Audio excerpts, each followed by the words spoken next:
All right, it says we live. We'll check the feed. And we'll get right into it. We live. We're live. There we go. Shalom out there. Shalom. Let's get right into it.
Man, all all the parallels is there, man. All right, Shalom. We are the brothers Millstone Charlotte back at you with another live lesson through the Holy Spirit of Rakakwadash. All right, we pray that this lesson is informative and also edifying to the elect. And before we get started, we want to give all the praise, honor, and glory to Yahweh. Double honors to the apostles and elders of Great Millstone who taught us his truth. Double salutations to all you Akim out the labor in the house of David, the elect. Let's pushing this word with all truth, righteousness, and sincerity. Shalom to you, brothers. Shalom to the elect. All right, so we're back with another lesson here. We want to get into this thing. Title of this show: America was established on pagan ideals and influenced Mystery Babylon. And we're going to get into this article here. Let me share it. Share the screen. Bear with me. Let us share individual tabs one by one. All right, so it popped up. Cool. So we're going to get into this article. I stumbled across this article yesterday or day before, and it's an actual Wicca website, right? But the what we're going to get into, it says America was founded on pagan ideals, right? And based off the scriptures, the law. Matter of fact, let me get that too. All right, this place, it has to be destroyed, right? Let me just get this real fast. This is Exodus 22 in verse 18. It says, "Thou shalt not suffer a witch to live." And what we're going to do is we're going to, just compare and look at the parallels of what happened then and what's going on now. And pretty much, America, being that great whore, is responsible for making the nations drunken with their wicked wines and philosophies, which we're going to tie into these pagan ideals and influence that America pushes, because this is not a despite contrary belief. All right, this is not a God-fearing place. All right, it's not a God-fearing nation. Right, as we obviously see it now. All right, this place is rooted in witchcraft, sorcery, paganism. And this is why we're in that time of the Lord revealing this place and ultimately destroying it. Right. And if you brothers want to add anything real quick. You have a precept. You got it. This is the book of Nahum, chapter 3, verse 4. It says, "Because of the multitude of the whoredoms of the well-favored harlot, the mistress of witchcrafts, that selleth nations through her whoredoms and families through her witchcrafts." Because as you mentioned, America's foundation is rooted in witchcraft and paganism, So when you start going into the inception of how America was founded, all right, all the leaders, George Washington, all these different Masons and whatnot, these were witches, man. Yep. And it makes sense why we see a lot of things that's being done here, the things that's celebrated, because this is pagan rituals that we see on a daily that's been normalized, and you people are partaking and don't even realize it. Exactly. Everything is rooted in the occult, the left hand in this place. This is why the Lord is going to destroy it off the face of the earth. Let me get that too real quick, and we'll get into the video. right? That's Amos, right? Let's get that in Amos 9. All right. This is Amos 9 in verse 8. And it reads, it says, behold, the eyes of the Lord power, Yahweh Shem Shai, are upon the sinful kingdom. Now we know that this is twofold. All right. This is speaking about Israel. All right. The wicked Israelites. But at the same time, you can apply this to Babylon, America. All right. It says, behold, the eyes of the Lord power, Yahweh Shem Shai, are upon the sinful kingdom, and I will destroy it all from the face of the earth. And that's what's coming. The impending doom, the impending destruction of Mystery Babylon, the daughter of Babylon, America. All right. It says, and I will destroy it from off the face of the earth, saving that I will not utterly destroy the house of Jacob, save the Lord, Yahweh Shem Shai. And this is what I want to get into here. Right. Now, I did a lesson going into this topic last year, right? Title of this show here, or this lesson, was Babylon is the United States, thy sorceries and abundance of enchantments, right? And before we play the video clip in the intro, right, there's this book by Alan Bunk. It says, America, the daughter of Babylon, right? It says here, America, the daughter of Babylon. America, the daughter of Babylon, deals with the prophetic future of the United States of America. All right. Because a lot of these scholars, they know that, Babylon, is America.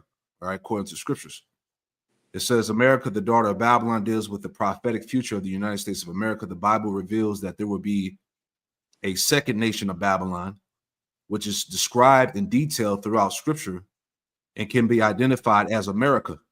See, it says the Bible not only identifies America, but also gives detailed accounts of future events concerning her.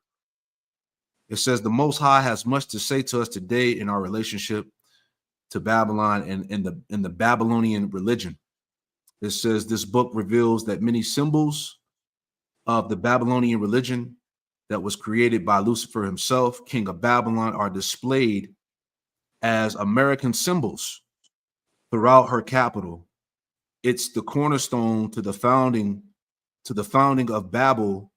Salaki, it says its cornerstone to the founding of Babel is directly linked to the American capital itself. See that? So this is most definitely Babal, Babylon, right? And I just want to make that point before we get into the main part of the lesson, the article here. So let's play this, because like we said, as the title of the show, America was established on pagan ideals and influence. All right. The essence of Babylon was established off the occult, off witchcraft, all right, sorcery, masonry, wickedness, right? Right.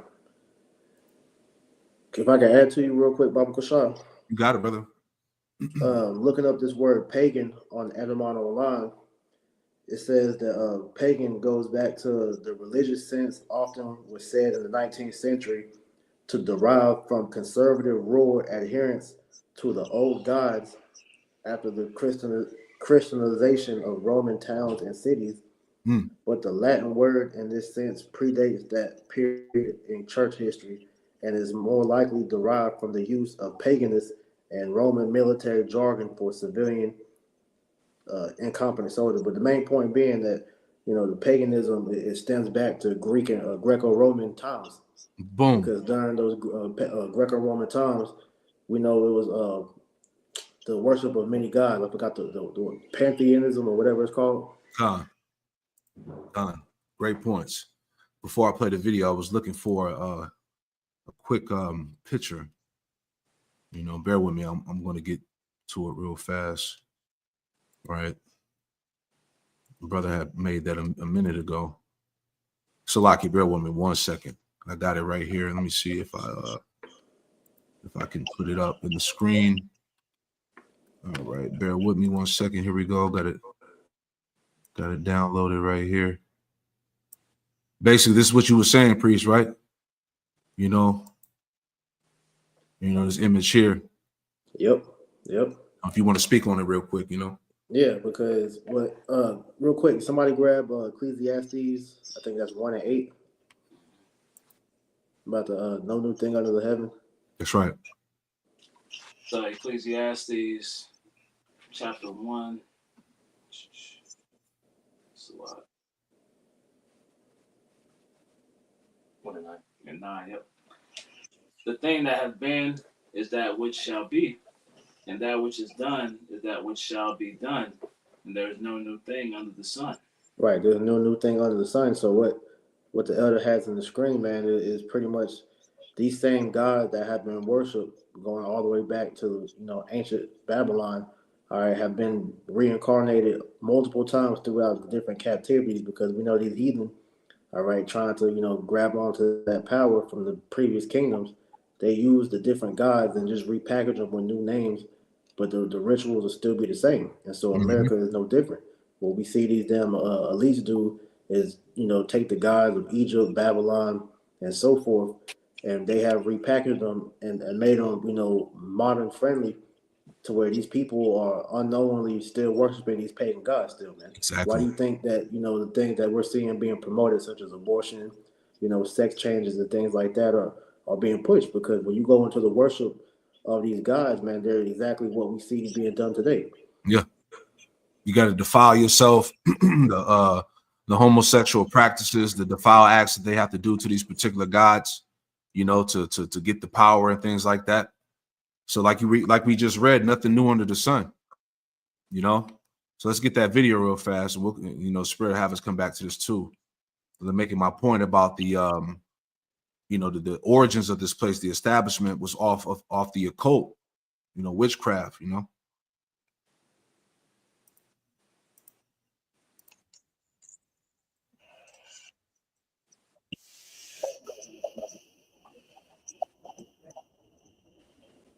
Yeah, George sure. It's Washington still on the himself. picture. Okay, never mind. I got you. Here we go. Let's play it back. Salakia.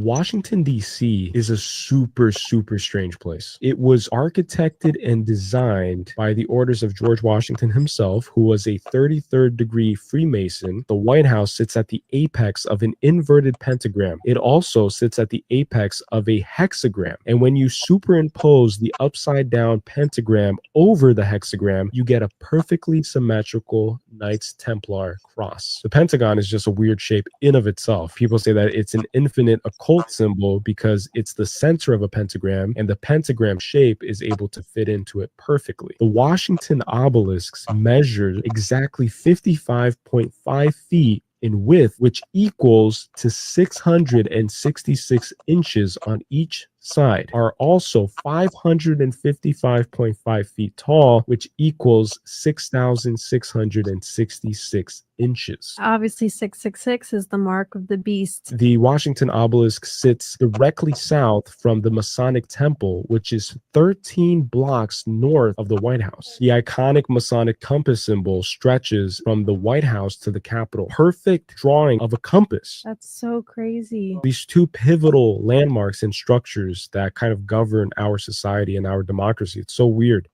See, it's all witchcraft, and so like we're getting into the establishment of this place is all pagan. All right, the so-called founding fathers of this place were high-level witches, warlocks and whatnot. And this is what we want to edify with. Just wanted to show that. And priest, did you want to say anything about this too, right here? About the picture you had made mention of. Oh yeah, it was just adding on to what you just showed in that video, just showing the satanic symbolism of how they built up, DC, and other parts. Because as we said earlier, pretty much when these elites was building this country, they looked at how previous kingdoms, like for example Egypt, when you look at how the pyramids were positioned, they were positioned under the different constellations from the stars, and that's how they were pretty much they said they was drawing power from that. So these elites took that same playbook and have hid many satanic symbolisms throughout America. Heavy. And you see, all of this stuff is highly strategic. You think this is of coincidence? You see, these founding fathers, so-called, these Freemasons, man, they were highly tapped into that left hand, man. You know, which Right. brings. Oh, go ahead, Chris Lucky. No, it's like I was gonna say, because the Freemasonry, when you get into it, dealing with like Albert Pike and all them guys, man, they tell you that that's high level witchcraft, man. So the fact that they said George Washington was a 33rd degree Mason, he was a high level witch, which we know all these Masons are witches. Exactly. Which brings us back to the article here. And if I could get somebody to read, I'll pull up the part where it goes into the temples. But if we can just read the first paragraph, and then we'll get to it, you know, if anybody wants to read it.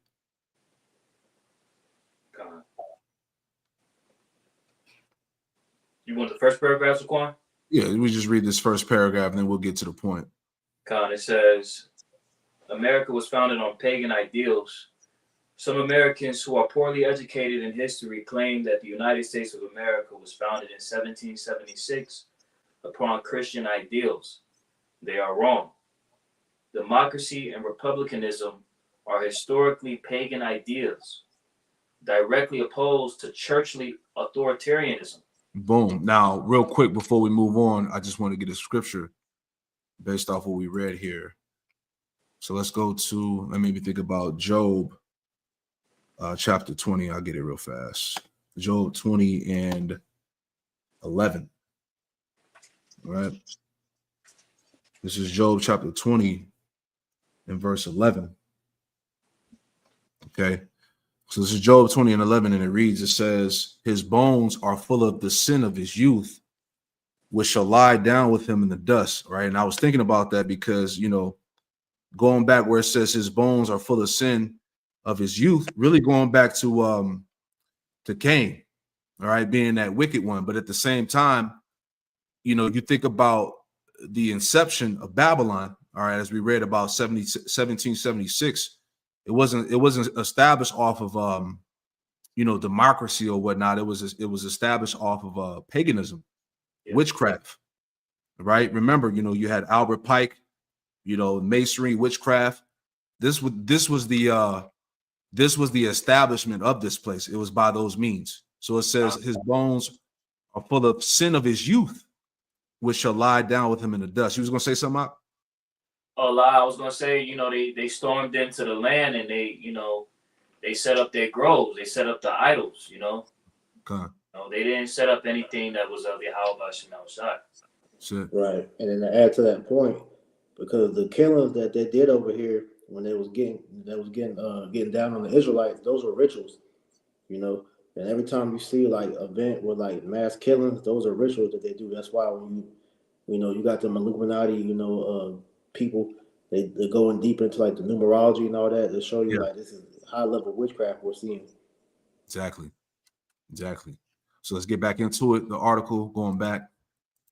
All right, so let's get to the main point. So jumping down here. So it says, learn why America's proudest symbols are temples, pentagrams, and goddesses, and how you can use them in spellcraft for justice and peace.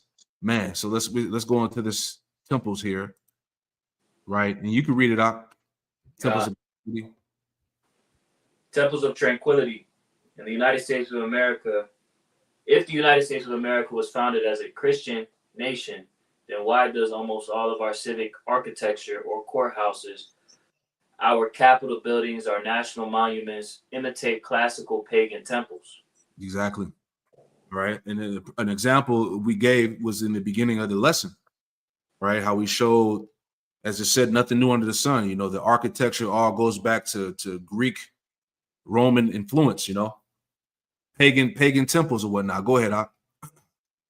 Because the founders, as Enlightenment era thinkers, saw the sacred values of democracy and republicanism as pre-Christian inventions of Greek and Roman culture. Boom. Going back all the way to Greek and Roman culture.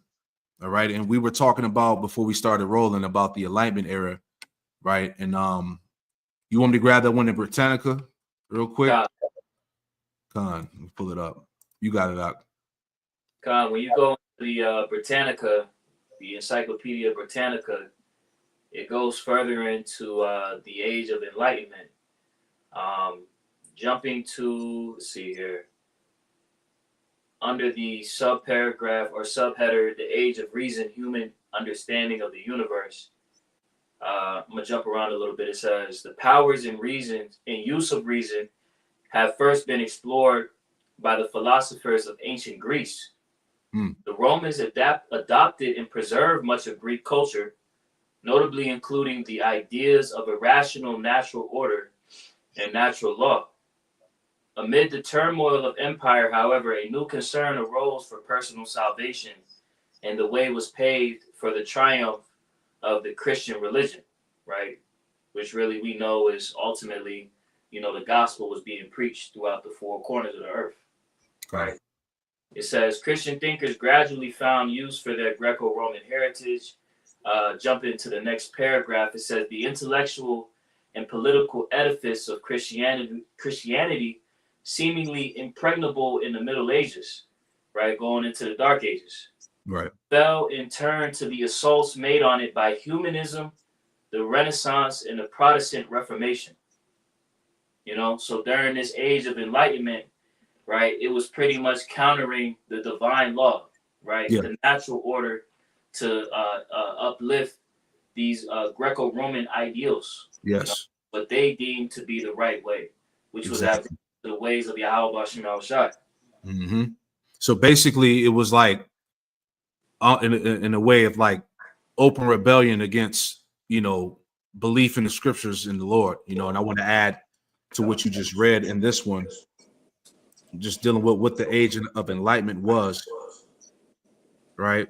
So right here, this is from Khan Academy, the enlightenment. It says, let's pull it up. It says the enlightenment, also known as the Age of Reason, was an intellectual and cultural movement in the 18th century that emphasized reason over superstition and science over blind faith. You see that? So this is where they were beginning to, I guess, if you will, move away from having faith in the scriptures, believing in the Lord, right? Which also contributes to those wines and philosophies again. But it says, using the power of the press, Enlightenment thinkers like John Locke, Isaac Newton, and Voltaire questioned accepted knowledge and spread new ideas about openness, investigation, and religious tolerance throughout Europe and the Americas. Many consider the Enlightenment a major turning point in Western civilization, an age of light replacing the age of darkness. You see that? So they were pushing pretty much science and reasoning over the Lord, so to speak. Let me see if there's a little bit more. Right? You got something out? Go ahead, brother. It's 2 Corinthians chapter 11 and verse 14. And no marvel, for Satan himself is transformed into an angel of light. So like you have made mention, they call, religion superstition, right? Or, false religion and things of that nature. But what they're doing is they're teaching you false religion and false worship of these pagan idols and foregoing the truth of Yahweh Bashim al-Shai. Right. That's what they're doing. They're pretty much flipping things on their heads, man. Right. If I can land back off that, this is 1 Timothy chapter 6, verse 20. It says, O Timothy, keep that which is committed to thy trust, avoiding profane and vain babblings and oppositions of science falsely so called, because as you making mention, this was a whole process where they was trying to put science over the Bible, and so they was trying to find scientific reasons to debunk that the Most High was real. Now I got a couple points. Just when you look up on Google, what were the effects of the Age of Enlightenment? And it says the Age of Enlightenment, also known as the Age of Reason, was an intellectual and cultural movement that took place in Europe from the 17th to 18th centuries. And it just names a couple of points. It says reason over superstition, science over blind faith, secular thought. You said something about? No, go ahead, brother Salaki. Go ahead. Okay. It says secular thought, new ideas, social and political ideals, and Enlightenment thinkers' influence on revolution. So, in a nutshell, this was Esau beginning to try to establish himself as God over the Lord, because what he was doing was trying to find, scientific reasons to prove that the Most High wasn't real. Exactly, And man. this is essentially what we're seeing taking place all over again. All over. The same thing we see today as we read the scripture. Nothing new, right? But I just want to read this and we'll get back to the article here. But that's good stuff. It says, so it says several ideas dominated Enlightenment thought, including rationalism, empiricism, progressivism, cosmopolitanism. It says rationalism is the idea that humans are capable of using their faculty of reason to gain knowledge. See? What about the Lord? Right? It says this was a sharp turn away from the prevailing idea that people needed to rely on scripture or church authorities for knowledge. Boom. You see that? So this is like, as we're talking about here, this age of enlightenment shit was them Esau, pulling people away from the scriptures, from spirituality, right? Right. And if I could add in there real quick, because before this really was came about, the Roman Catholic Church had a stronghold on the world at that point, to where people didn't have access to the Bible like they do now. So pretty much what the Roman Catholic Church told them, what the Bible said, that was law. It's in a sense. So once this age of enlightenment came, that's when people began to question the Roman Catholic Church and go into these different ideals. You can. Finish it out. It says, empiricism promotes the idea that knowledge comes from experience and observation of the world. Progressivism is the belief that through their powers of reason and observation, humans can make unlimited linear progress over time. It says this belief was especially important as a response to the carnage and upheaval of the English civil wars in the 17th century. Finally, cosmopolitanism reflected Enlightenment thinkers' view of themselves as actively engaged citizens of the world and opposed the provincial and closed-minded individuals. And all Enlightenment thinkers endeavored to be ruled by reason, not prejudice. All right, so there you go. So let's go back to the article here, and we'll grab some more scriptures as well. All right, but read from the top again, second paragraph. Temples of Equality, second paragraph says, because the founders, as Enlightenment era thinkers, saw the sacred values of democracy and republicanism as pre-Christian inventions of Greek and Roman culture, which they consider superior to the culture of church-dominated Dark Ages. Mm-hmm. To Enlightenment influenced Americans, the architecture of the Gothic cathedral was an impressive reminder of the suffering and tyranny imposed on the old world by state-sponsored Christianity. Right. If I could make a quick, interjection with that, because that's when you had, the Roman Catholic Church pushing the hell doctrine and everything else, which was using fear as a means to get them to get money from the people. Still fresh in their historical memory was the 30 Years' War of 1600s, when Europe's Protestant and Catholic powers decimated each other in the bloodiest and most destructive war ever fought until the 20th century. Also deeply influential were Enlightenment scholars, notably historian Edward Gibbon, Decline and Fall of the Roman Empire, who attributed the collapse of the classical world to the rise of Christianity. Mm-hmm. Keep going. If I may make a quick point, Zaquan, which is heavy because, we're seeing that this world, Rome 2.0, is falling to what? The doctrine of Yahweh Shemel Shai being preached through the world. That's it. 2 Corinthians, the 10th chapter and the 4th verse speaks about, tearing down the strongholds. Yes. Spiritual. It says, today, most of America's courthouses, capitals, patriotic monuments, and even banks are built in the neoclassical style. Stop right there. So I was looking this up. So what is the neoclassical style? All right. Let's pull it up. All right, this is from Wikipedia. So it says neoclassicism. It says neoclassicism emerged as a Western cultural movement in the decorative and visual arts, literature, theater, music, and architecture that drew inspiration from the art and culture of classical antiquity, right? It says neoclassicism was born in Rome. You see, so everything that this place is founded upon is upon Greek Roman principles, you know. And I want to add something real quick before we go back. That's Revelation 13. Let's pull this up and I'll read it. Just thinking about that. Revelation 13 and 12. It says, and he exercised all the power of the first beast before him, which is what? The Roman Empire. All right, the ancient Roman Empire. It says, and causeth the earth and them which dwell therein to worship the first beast whose deadly wound was healed. And this goes back to this Greco-Roman Empire system. All right, that influence that has been spread throughout the planet Earth, which we're reading here.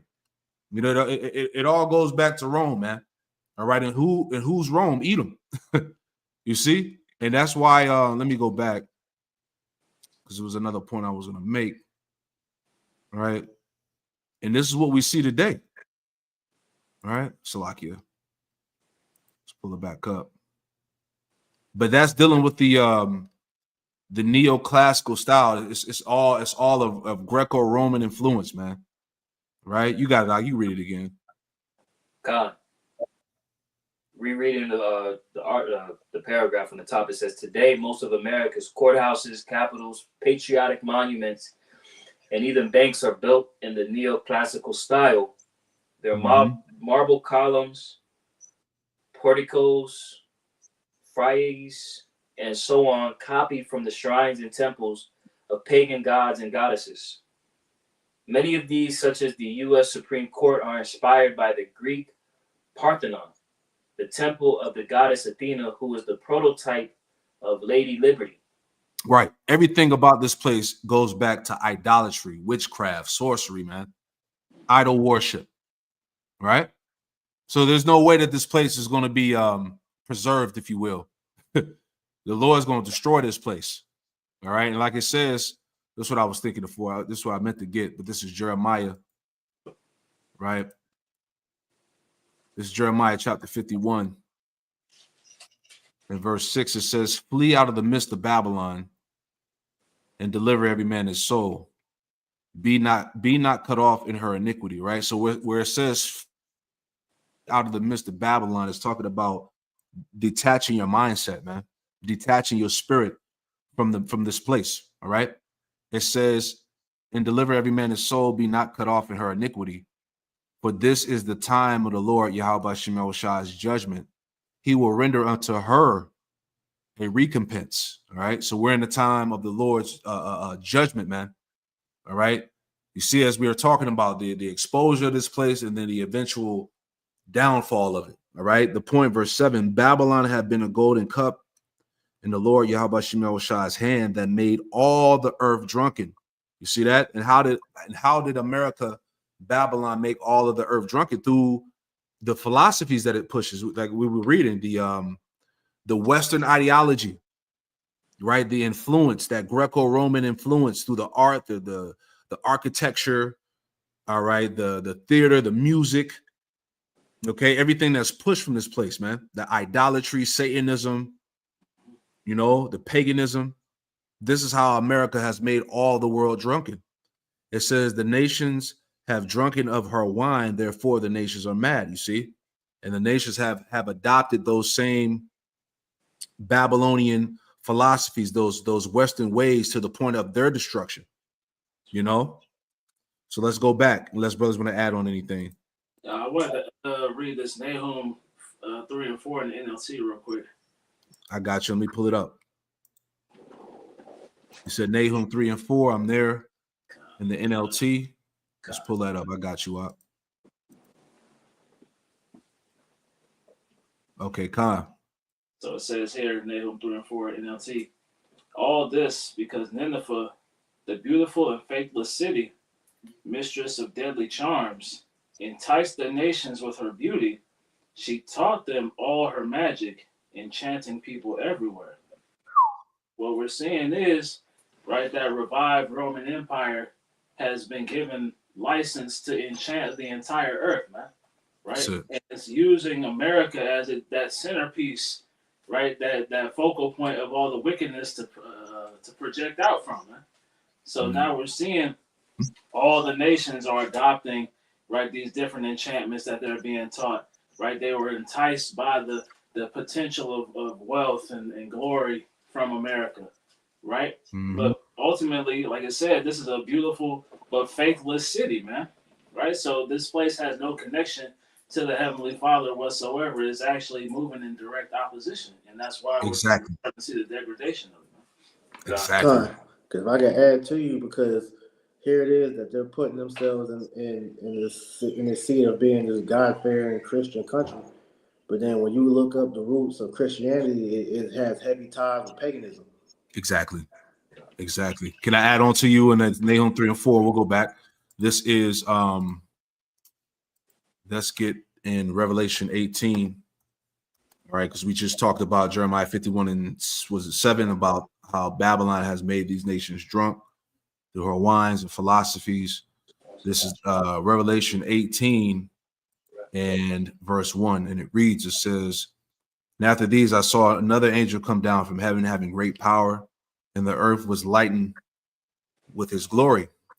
And he cried mightily with a strong voice, saying, Babylon the great is fallen, and is become the habitation of devils." All right, and in the hold of every foul spirit, and the cage of in a cage of every unclean and hateful bird. Right. The point, verse 3, it says, "For all nations have drunk of the wine of the wrath of her fornication." Going back to what we're bringing out.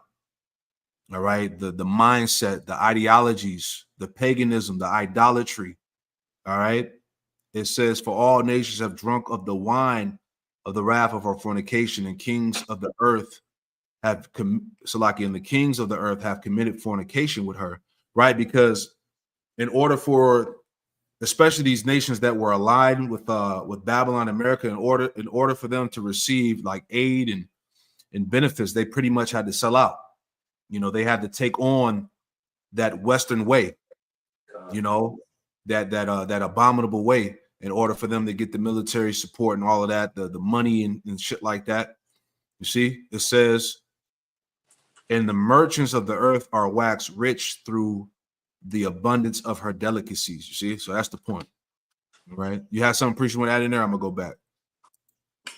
No, you got it. Like I said, man, you just look up, the different things that ties America, Christianity to that. Like, for example, you look at the calendar, the days of the week. Those are pagan gods that this, the calendar is named after. So just, you just got to look into it, man. It's easy to see. That's it. God. Yep. God, it's a video for you brothers and sisters. If you look on YouTube, it's a video called "The Eternal Culture of Ancient Rome." It's a 2-part series on YouTube. It literally goes into everything that brother priest just made mention of. You get to see the parallels in depth, Right. So we'll go back to the read. Let's pull that up. You want to go back to the temple article? Yeah, I'm going back right now. I'm pulling it up. Come. And we'll read that last paragraph. Come. You got it up. It says, others such as U.S. Capitol building with its familiar rotunda are modeled on the Pantheon, the Roman temple whose round dome was built to honor all the gods and goddesses equally, just as the American Constitution requires all government to treat all religions equally. Unlike the high steeples and pointed arches. And that's confusion. Salaki, I didn't mean to cut you off, but that's the confusion. It's Babylon, man. All right. There's only one truth, one faith, one God, And that's why, once again, this is why America is known as that land of confusion. You know, all the idols, all the ancient gods are exercised here. All right. You got it. Unlike the high steeples and pointed arches of church architecture, which symbolize the ecclesiastical ideal of a hierarchical society dominated by one lord from on high, round structures from the Roman Pantheon to the Celtic Arthurian Round Table to the Native American Council House reflect the traditional pagan ideal of an equal society governed by the people themselves, guided by all the divine beings that speak to their hearts. You got it. If you want to say anything. Con, and I just wanted to make a point as to why the Lord had always instructed us when we would go into these nations to tear down these idols, to tear down their groves, to tear down their architecture, because these were put up for a reason. Yeah. When people walk around, for instance, Charlotte, North Carolina, if you go by the courthouse, there's an obelisk. But then right around the corner, you got a hotel called the Bohemian Hotel, with all different type of, symbolism and whatnot. Right. All of these cities, they have this up here for a reason, because it ties back to pagan practices. Yes. May I get it? Hey, Saki, real quick, I want to add to you, Tyler. This is why when you look like Vegas, for example, Vegas, which is known as Sin City, they have monuments of all the past captivities that the Israelites were in. They got the pyramids, they got the symbol for the Syrians, all that, man. So as you got on the screen, the architecture, that's a tool of magic, man. So this is why they build these different things. It's for a reason. Exactly. And I wanted to add on to that. That's exactly what I was going to make the point about. As we're reading here, it says sacred architecture is a tool for magic. This is even in a time when most people have forgotten how to use it. Our Constitution separates church from state, but it doesn't forbid private citizens from worshiping as we choose in our patriotic shrines. Here are some tips on how witches can magically use courthouses, Capitol buildings, and monuments, right? So this adds on to what we just brought out in the beginning here. This is the reason why, let me go back. All right, this is the reason why, okay, the DC, the Capitol has been constructed in the manner that it has been constructed in, because this is high level magic. This is high level witchcraft, man. Okay, so these things, how they construct buildings, the exact measurements and all that, these things have effects on people, man. You see, they're not constructing these buildings these type of ways for no reason. They know these devils are deep. Like the scriptures say, matter of fact, let me get that. That's in was it in Psalm 64? Let me get that real quick. 64:8. I wanted to add to you too, because a good example of that you see with Jake. That's how you know that witchcraft is on Jake, because in every major city, Martin Luther King Boulevard has a spell on Jake to wild out, and there's a lot of death that happens on that street because that's strategically placed there. That's how you know that's an enchanted street. This is Psalm 64:5. It says they encourage themselves in the evil matter. They commune of laying snares privily. They say, who shall see them, right? Because people don't really have the knowledge of these things, nor do they believe it. So when these things are talked about, you're looked at as being crazy. You're looked at as being some type of conspiracy theories or whatever the case is. But like Elder Apostle Bar said, these are conspiracy facts. God damn it! All right, this is the truth. All right, was it at Ephesians 6:10? All right, we wrestle with not with flesh and blood, but spiritual wickedness in high places. Right? Can I play this one more time, Akim? All right, let me pull this up. Just one more time, just to make the point. To the American Capitol. Washington, D.C. is a super, super strange place. It was architected and designed by the orders of George Washington himself, who was a 33rd degree Freemason. The White House sits at the apex of an inverted pentagram. It also sits at the apex of a hexagram. And when you superimpose the upside down pentagram over the hexagram, you get a perfectly symmetrical Knights Templar cross. So they just randomly building shit like this, you know? Come on, man. Pentagon is just a weird shape in of itself. People say that it's an infinite occult symbol because it's the center of a pentagram, and the pentagram shape is able to fit into it perfectly. Right. So as we're reading, right, we ain't got to watch it all again, but as we'll go back. But as we're reading here, what did it say again? It says sacred architecture is a tool for magic, right? So they're performing high level witchcraft by doing these things, constructing these idols and these temples, these buildings, which all go back to paganism. See, you got it, Akim, whatever you brothers want to bring out. God, I had a quick precept. Come on. It's a few verses. Exodus chapter 34 and verse 12. I'll read in the NLT. Be very careful never to make a treaty with the people who live in the land where you are going. If you do, you will follow their evil ways and be trapped. Instead, you must break down their pagan altars, smash their sacred pillars, and cut down their Ashereth poles. You know, so for this point to be made, you know, it's a reason why, right? That the Spirit was on Moses to say these things and instruct Israel to operate in this fashion, because they understood the practices that were tied to these architectures, right? And it was important to tear this down. So whenever Israel wouldn't tear it down, they would eventually start to entertain these customs and beliefs.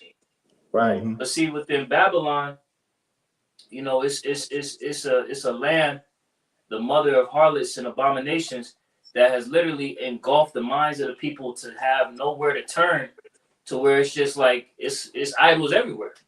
It's pagan altars everywhere. And if I can add to you, because that's why, you know, before, you know, Jake assimilated fully into, you know, Babylon, when we were still kind of on our own, Jake was able to still, you know, be able to do what they was doing without being really all the way influenced by, you know, the witchcraft. But the moment Esau began to, you know, bring Jake in and, you know, immerse Jake in, you know, the inner workings of how this country was, that's when we started getting influenced all the way. And that's why we see our people through like it is now. Let's grab Revelation 17 real quick. I was thinking about that too. Somebody want to read that? I'll put it in the screen. God, I got it. You got it, bro. Revelation chapter 17 and verse 1. And there came one of the seven angels which had the seven vials, and talked with me, saying unto me, Come hither, I will show unto thee the judgment of the great whore that sitteth upon many waters. Yeah, the great whore, all right, America, Babylon, that sitteth upon many waters, which signifies the people, nations. Go ahead. Verse 2. With whom the kings of the earth have committed fornication, and the inhabitants of the earth have been made drunk with the wine of her fornication. Right, everything that we've been going through in this lesson. All right, the Western influence, that Greco-Roman influence, the Western way, the ideology, the mindset, the idols, the pagan ideals, you know, the abominations. Go ahead. Verse 3. So he carried me away in the spirit into the wilderness, and I saw a woman sit upon a scarlet-colored beast. Yep, the woman representing America, right? And it says upon that scarlet-colored beast, what represents the seven heads, or the seven you know, the seven nations of the that are under the control of the Edomites. Go ahead. Full of names of blasphemy, having 7 heads and 10 horns. Yeah, 7 heads, 10 horns. All right. EU, the EU nations. Right. Go ahead. And the woman was arrayed in purple and scarlet color, and decked with gold and precious stones and pearls, Right. So the purple will signify rulership. All right. That scarlet color going back to red, which is dealing with Esau, Edom. And it says, "In decked with gold and precious stones and pearls," going back to the wealth, resources and whatnot. Go ahead.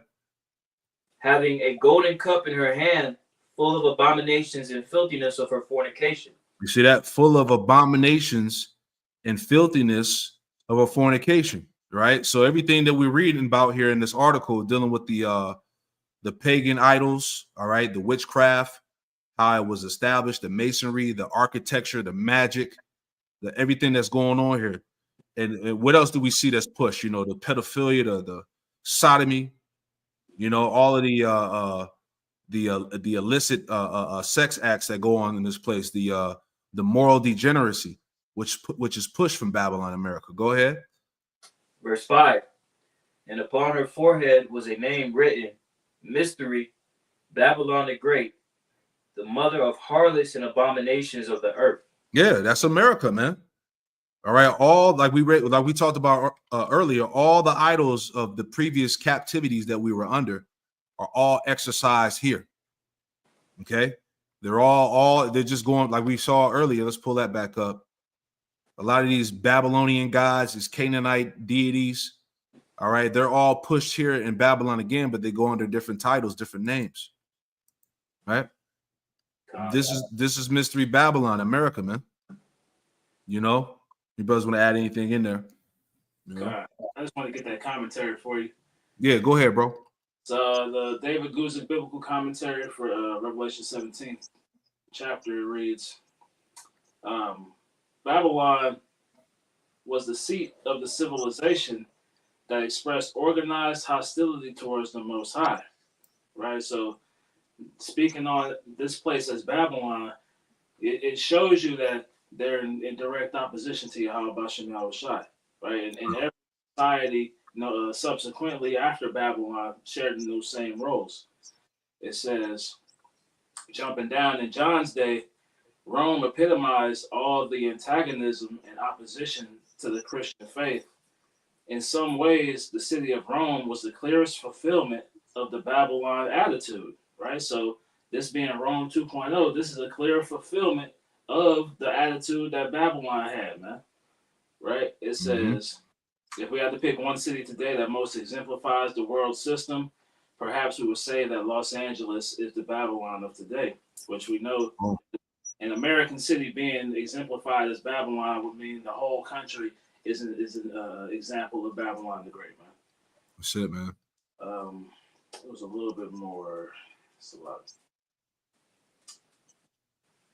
Jumping down, it says here, who sits on many waters. It shows here that Babylon presides over many nations. She has a universal international character. This is unification of all false idolatrous religion and representatives from apostate Catholicism, Protestantism, as well as a smorgasbord of other religions of the world. It says that Rome and the Romish system, actually, sorry, that's not the point. Jumping down to how she made the world drunk. It says the idea of fornication often has a strong association in the Bible.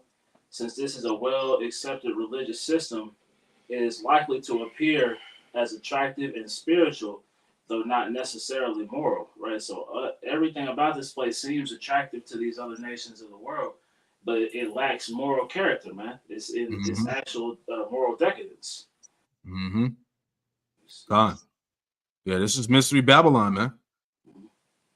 No ifs, ands, and buts about it. God. You know, I got something here to read real quick before I go to another article, and that'll be it. But we just, what we're doing is solidifying the point that this place was established off of paganism, right? This place is wicked, man. This is why it's on the verge of destruction, right? But just some more information. It's a lot of information. Maybe we can do some more lessons on it. But just clicking around here. But it says our nation, one nation under many gods. It says the religious beliefs of America's founding fathers in their own words, right? So it says the obelisks of the Washington Monument are capitals soaring Egyptian sun shrine is proof in marble that the USA is a pagan as well as a Christian, Jewish, Muslim, Buddhist, atheist nation. It says, it's no coincidence, right? And that's Babylon. All right. It says, and it's no coincidence that the most of America's public architecture, our courthouses, Capitol buildings, etc., is modeled on classical pagan temples and not on Gothic churches like the public buildings in Great Britain, which is officially a Christian nation. All right, bullshit. It says anyone who takes the trouble to actually read about America's history instead of just preaching their opinions about it will discover that most of the founding fathers were religious radicals who didn't even belong to a conventional church, right? And I'm just going to read a couple of quotes here, and I'm going to go to the next article. It's just making our point. It says the following quotations from the writings of America's founders provide plenty of proof that the quote, the government of the United States of America is not in any sense founded on the Christian religion. Hear that? It says, this is from James Madison. It says, all men are equally entitled to the free exercise of religion according to the dictates of conscience, right? So basically, as we talked about earlier, these founding fathers were in the forefront of rebellion against the Most High in the scriptures, right? The foundation of this place. It says the government of the United States of America is not in any sense founded on Christian religion, as it has in itself no character of enmity against the laws, religion, or tranquility of Muslims. It says, and I'll read one more. It says that the religion then of every man must be left to the conviction and conscience of every man. It is proper to take alarm at the first experiment on our liberties. We hold this prudent jealousy to be the first duty of citizens and one of the noblest characteristics of the late revolution. The freedmen in America did not wait till usurped power had strengthened itself by exercise and entangle them in the question of precedence. It says they saw the consequences in the principle, they avoided the consequences by denying the principle. We revere this lesson too much soon to forget it. All right, so you get it, man. All right, I'm gonna add one more in there. Right, bear with me. Got all these tabs pulled up. Let me see where it's at. Okay, here we go. So here it says, is the new dominant religion in America paganism? All right, and it gives reference to the book Pagan America, the Decline of Christianity in the Dark Ages to Come. But there was a point down here I wanted to read. It says Pagan America, bear with me. It says what is happening, put bluntly, America is becoming pagan and it's been pagan. But it says that doesn't necessarily mean a sudden surge in people worshiping Zeus or Apollo, although modern forms of witchcraft are on the rise. You was gonna say something? No, I was gonna say that's on point because people are just blatantly practicing Satanism at this point. People are, they're so, destitute, in terms of morality that they're just completely leaning to the left openly. Yeah. Yep. It says whether it means of embrace, rather it means an embrace of fundamentally pagan worldview that rejects both transcendent moral truth and objective reality and insists instead that truth is relative and reality is what we will it to be. All right. Everybody's bugged the fuck out now. This new age train of thought. All right. You can wake up one day and be a fucking tree. You can marry a car. You see what I'm saying? This all ties into that. It says, and I'll read these last three and give it back to you, brothers. But it says, recall the ancient pagans ascribed sacred or divine status to the here and now, to things or activities, even to human beings, if they were powerful enough, like Pharaoh or a Roman emperor. They rejected the notion of an omnipotent, transcendent God. All right, which we went into the Enlightenment era way of thinking. It says all that the existence of God would imply. Hassan I-Sabah, the 9th century Arab warlord whose group gave us the word assassin, summed up the pagan ethos in the famous last words, nothing is true, everything is permitted. A little bit more. It says, bear with me. It says, it says America was founded not just on certain ideals, but a certain kind of people, a predominantly Christian people, and it depends on for survival of moral virtue. But what we're reading here, the principles of this place are all pagan. All right. It says, as Christianity fades in America, so too will our system of government, our civil society, and all our rights and freedoms. And we see that happening now. It says, without a national culture shaped by the Christian faith, without a majority consensus in favor of traditional Christian morality, America as we know it will come to an end. Instead of free citizens in a republic, we will be slaves in a pagan empire, man. Ooh, Right. man. And if I can add to that point, because what we're seeing now taking place is that they're abandoning this whole freedom of religious thing, and they're making it to where you're going to worship Satan. You're already doing it. We're just going to announce it so that you all know. Yep. You know, so the whole false Christianity cover that they've been, using since America's beginning, they're coming straight out and telling you that was a lie. You worship Satan, and y'all gonna be okay with it. And I got a quick one. You got it, brother. This is Psalms 50 and 16. But until the wicked, Yahweh Shem Yahushua saith, what hast thou to do to declare my statutes, or that thou shouldest take my covenant in thy mouth, seeing thou hatest instruction and casteth my words behind thee? So, like I said, the thought process that they have pushed to say that America is this great God-fearing Christian country, that's out the window, man. Right. As we've been going into this whole lesson, all right, this place is the mother of harlots, this witchcraft and everything. So the Bible is not really the law of the land like they claim, man. This place is fit for destruction because of the witchcraft that's being done here, man. Yep, beautiful. I'm just looking at some more stuff from the website, but that's pretty much the point. There's different categories that point out the witchcraft and how the foundation of this place, and I'll look into more as we move on later on. But that's pretty much the point that we wanted to attack. This whole idea of America being founded as a Christian nation is a lie. All right, it was established off pagan principles, right? And that's why the Lord is going to destroy this place, man. All right, point blank, period. You guys got anything else you want to add in there? That's all I got. Just wanted to grab those scriptures there. God. I mean, I can get Isaiah 47 real quick. Oh yeah. I'll pull it up. I got you out. Yeah, we start at verse 12. For sure. All right, I'll read it for you. God. So this is Isaiah 47. Can I start at 10? God, go ahead. I'll start at 9. Slocky. Here we go.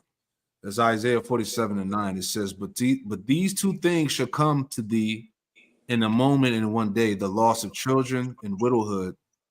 They shall come upon thee in their perfection for the multitude of thy sorceries and for the great abundance of thine enchantments. Right. So this is the reason why we understand that America was never fit to continue to rule forever, because as you open the lesson up with the description of the law, talking about how the Lord says that he suffered not a wish to live. So since this place was established on witchcraft, all right, that's why the destruction that America is going to have is going to be so great. Beautiful. That whore, that witch has to be put to death. She got to get burned. Right? She got to be burned. So it's all spiritual. What is the Lord going to do to this place? Nuclear war. He's going to burn it. Mm-hmm. Right? So the parallels is heavy, as we always bring out. But anyway, back in Isaiah 47 in verse 10, it says, but thou hast trusted in thy wickedness, thou hast said, none seeth me. Thy wisdom and thy knowledge, it hath perverted thee. and thou hast said in thy heart, I am, and none else beside me. Right, and that's the mindset of these elites and the rest of these Edomites. They think that with the witchcraft that they're doing, they're going to be able to, sustain their kingdom and continue on until, forever. But that's not the case. That's right. Verse 11.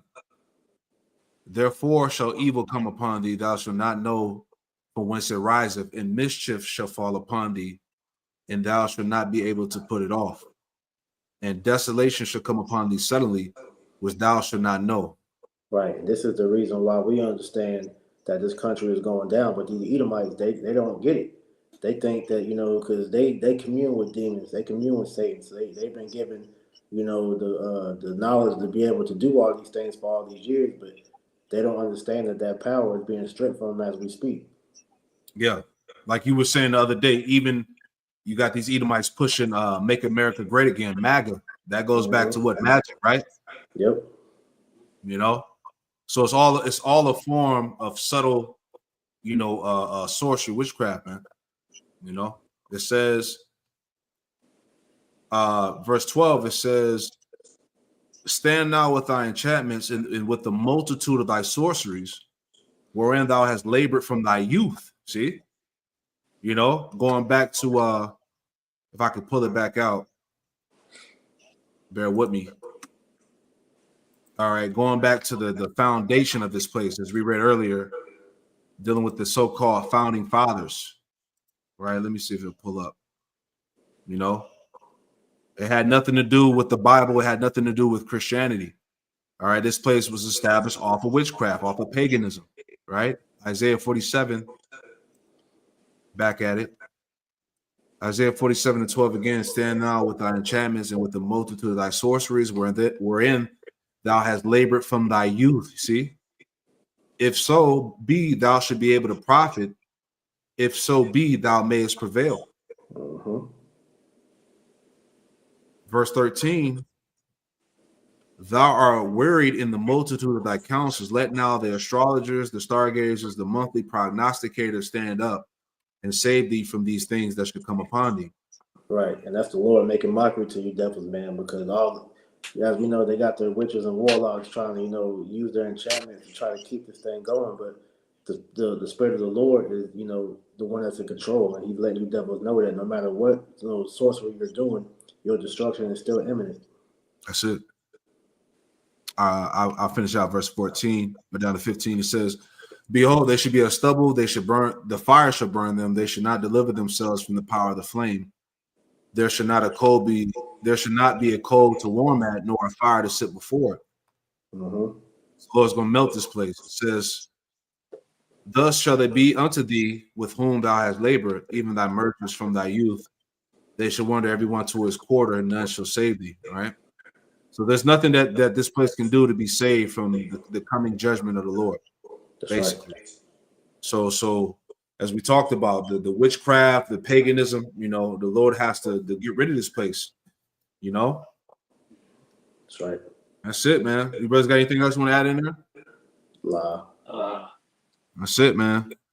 All right. Well, we pray that you were edified, man. Hopefully we weren't all over the place, but we just wanted to hit these points.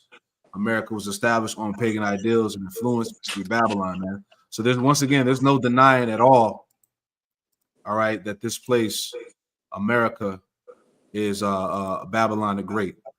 All right. No, it should be no confusion on that, man, at all. Okay. America is the daughter of Babylon. American symbols throughout our capital, its cornerstone. The founding of Babel is directly linked to the American capital itself. All right. So there's no way around the truth. See? That's right. So, hey, leave it like that. Pray that you were edified. We're going to close it out by giving all the praise, honor, and glory to Yahweh. Hey, double honors to the apostles and elders, a great millstone who taught us the truth. And double salutations to our Akim out there laboring in the house of David, the elect, is pushing this word with all truth, righteousness, and sincerity. Shalom to you, brothers, and shalom to the elect. Shalom. Hey, shalom out there. Hey, the water Akim.